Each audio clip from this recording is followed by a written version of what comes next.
Hi guys, my name is Justina. I am going into my third year at Arcadia as a media and communication student with a concentration in multimedia publishing.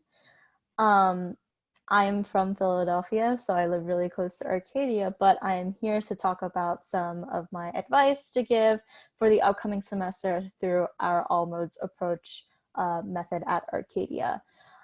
So the advice that I have for being in a classroom, a Zoom classroom, is it's a very different experience. I'll just start off by saying that learning online is a very different experience from learning in person. So it's going to be a little awkward. And for our incoming students, our incoming first year students who haven't really been exposed to this before, it's going to be awkward, but it's also like super awkward, like the first day of classes every single semester. Like I'm going to be a third year. And I still think that walking into class on the first day is super, super awkward. And it's just you're going to feel like that no matter where you go. But then once you're like in the swing of things and everything's going to be so lighthearted, so it's going to be great. But going back to Zoom classroom specifically, I know from personal experience, I've had amazing professors who like to cater their learning to the student.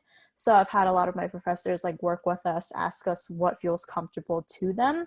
I'd say when joining the Zoom classroom setting. It depends again who your professor is, but my professors usually want to see our faces just so they can have that connectability. You can also see your classmates' faces. But again, like if the atmosphere doesn't feel comfortable, then you can turn off your camera. But usually I know a ton of our professors at Arcadia want to see your face because they want to see that the student is engaged in their learning and actually taking something out of their class. Let's see what else.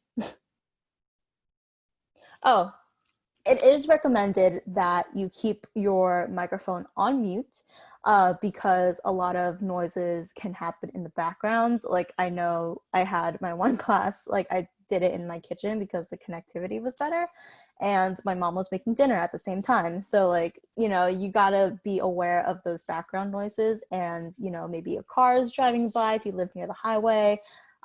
Maybe there's like kids playing outside and you can hear them screaming. It's just more distracting. And the thing with Zoom is that it picks up like any and all audio that has the strongest, I guess, like the strongest impact on the video call, if that makes sense. So let's say my mom is making dinner, you can still hear in the back because maybe the pots are clinking and like she's like stirring something, so you can hear like the fork on the plate. So I recommend keeping your sound off until the professor asks you a question, and then you can, input your answer. For raising your hands, I know like that's like a big question that a lot of people have. I usually just do like the awkward, like, hi, I want to speak. Or in your like Zoom screen, there is a little, I believe when you go into participants and there's a little raise hand icon that you can click on. My professors haven't really used that yet, but they usually just respond to like the awkward little hand saying that you want to answer a question.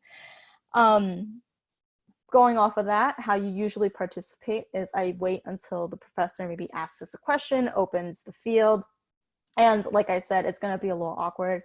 Maybe not a lot of people want to unmute their mic and speak, but I really do encourage that students do so because then it makes the classroom a little more fun.